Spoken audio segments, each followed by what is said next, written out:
Hello.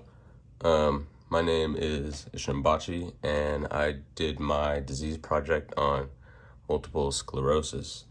I picked it because it sounded kind of weird, and it's kind of funny because while I was doing it, I found out my mom's half sister has multiple sclerosis, which isn't funny, but it was just ironic, kind of coincidental. Anyways, so of the 8 billion people in the world, only around 3 million people have been diagnosed with multiple sclerosis. It's extremely rare. It's less than 1% of the world population. And unfortunately, there isn't a cure, but there's treatment, and through treatment, you are able to achieve remission periods. And it is extremely debilitating, but many people fight through it and live wonderful lives. So some causes. So basically the immune system attacks the myelin, protecting the nerve fibers.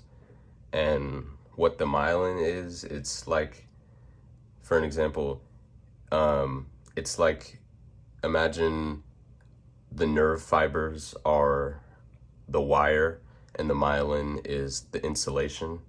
So what happens is the immune system destroys the insulation, so the wires are exposed and they can't communicate with the brain as well. So it makes it harder for the muscles to move. So it disrupts the communication between the brain and the affected nerves. It gets worse over time and nerves deteriorate.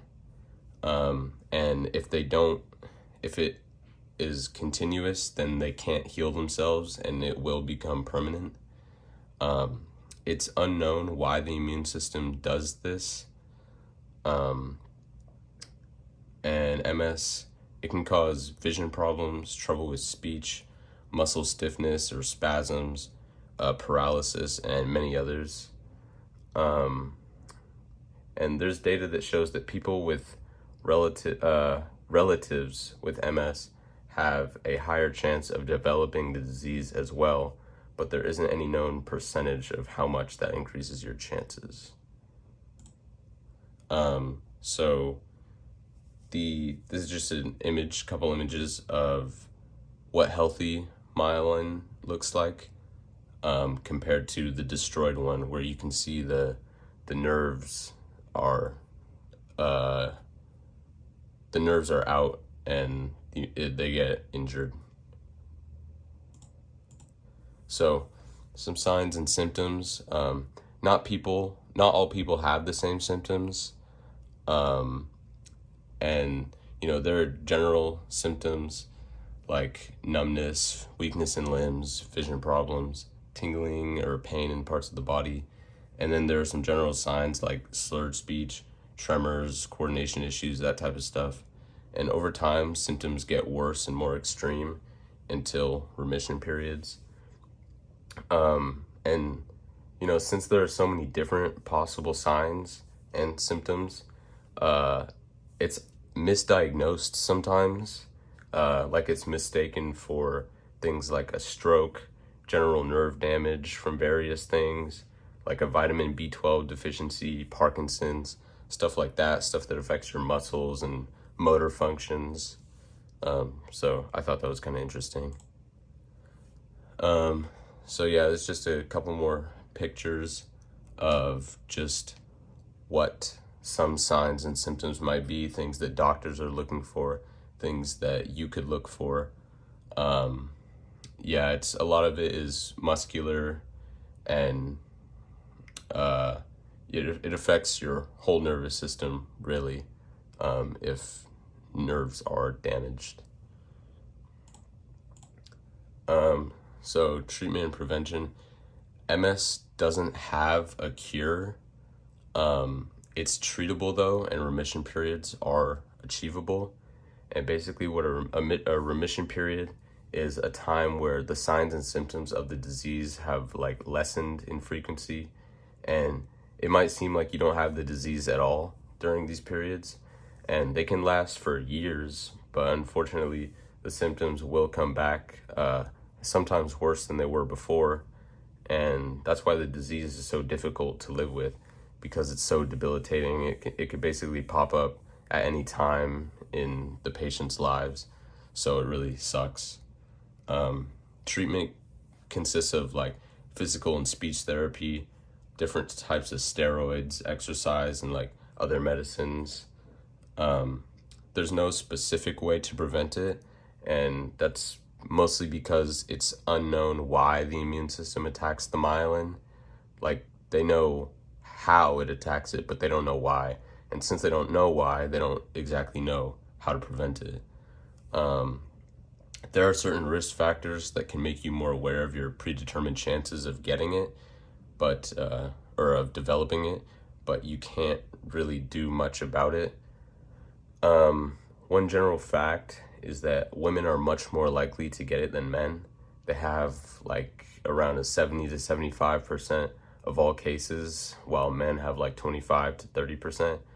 And yeah, like I said before, you could be at a higher risk if a family member has had it, because there are some genetic factors, some studies.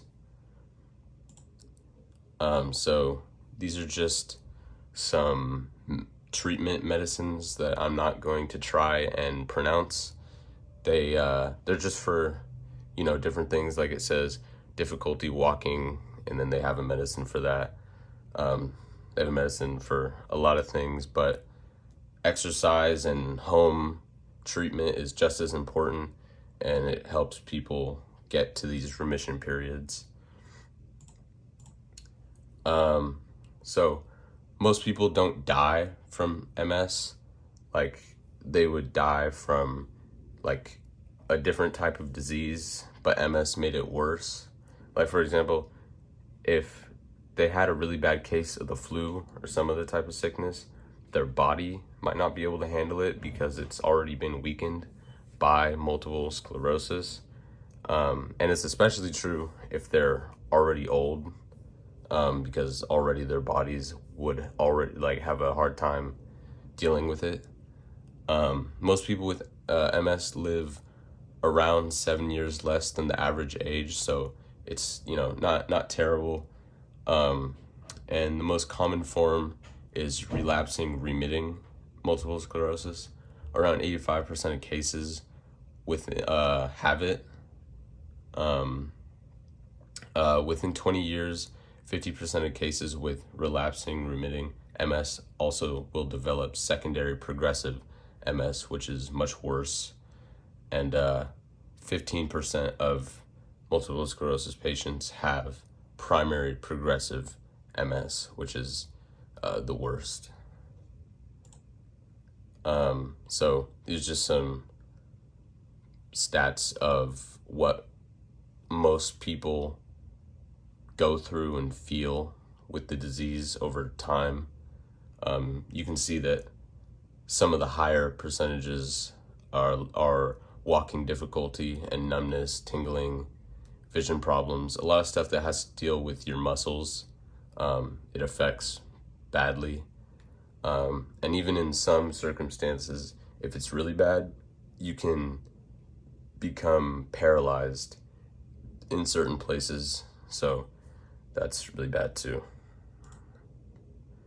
So that's just my bibliography, and that's it. Thank you.